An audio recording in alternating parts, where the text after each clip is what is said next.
सबसे पहले तो मैं पाकिस्तान पीपल्स पार्टी की क़यादत और उनके कायद बिलावल भुट्टो जरदारी साहब का बहुत मशकूर हूं कि उन्होंने हमें दावत दी और यहां पर शहर कराची में इस मिनी पाकिस्तान में आप लोगों के सामने अपनी फरियाद रखने का एक मौका फराहम किया।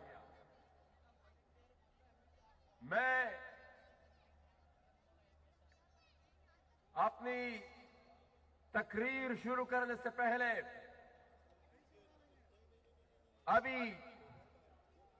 अब से चंद घंटा पहले हमारे शुमाली वजीरिस्तान के पुश्तून तहफ़्फ़ुज़ मूवमेंट के रहनुमा ईद रहमान वजीर के चचा रईस खान वजीर,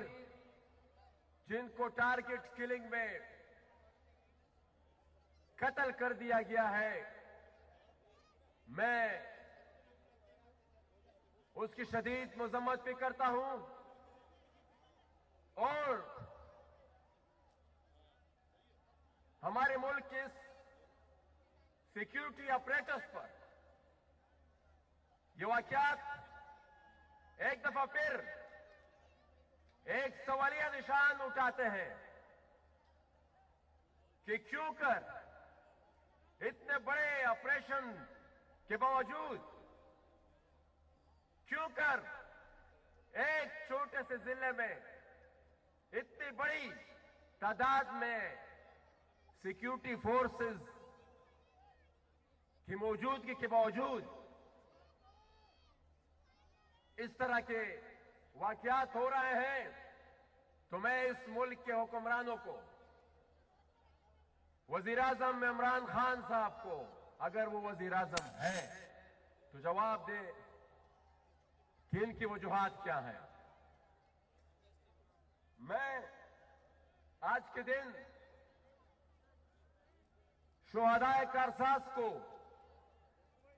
उन शुहदा को जिनको आज ही के दिन एक खुदकुश धमाके में शहीद किया गया था, इस मकसद के साथ, इस सोच के साथ कि शायद यहां पर बम धमाके करके शायद यहां पर सियासी कारकुनों को शहीद करके हम उन सियासी कुव्वतों को दबा सके, लेकिन उन कुव्वतों को, उन आमिरों को जिनकी ये सोच थी और जो सियासी कुव्वतों, सियासी नजरियात को दबाना चाहते थे, आज मैं उनको कहता हूं कि वो तो आज इस धरती पर कदम भी नहीं रख सकते, लेकिन जिन सियासी कुव्वतों को वो खामोश करने निकले थे और जिनको खामोश करने के लिए ये बम धमाके और इस तरह के हथकंडे इस्तेमाल किए थे, वो आज भी अपनी नजरियात पर कायम है और आपके सामने मौजूद है। मेरे साथियों,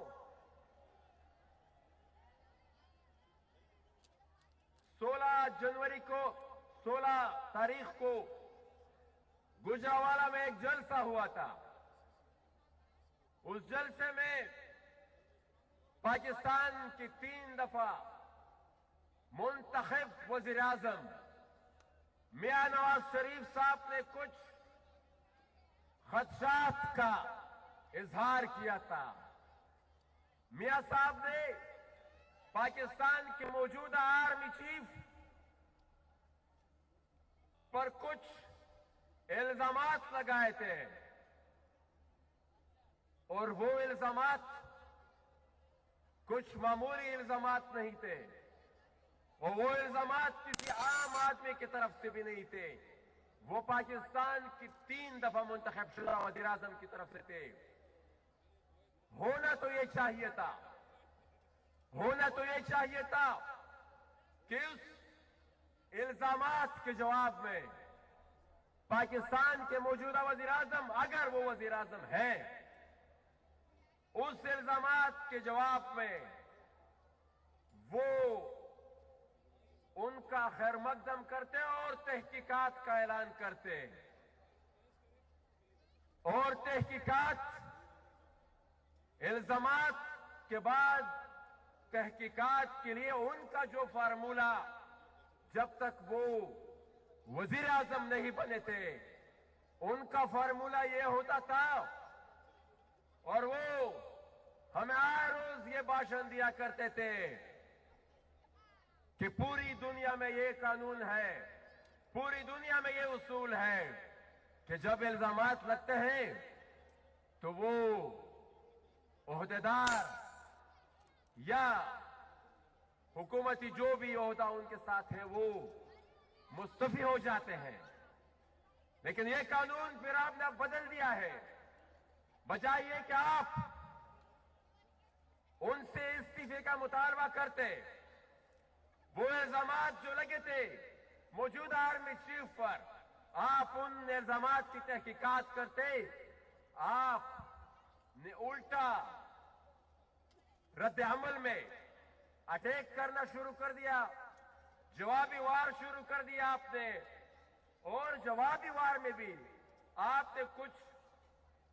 मजीद जर्नल को इन्वॉल्व कर दिया।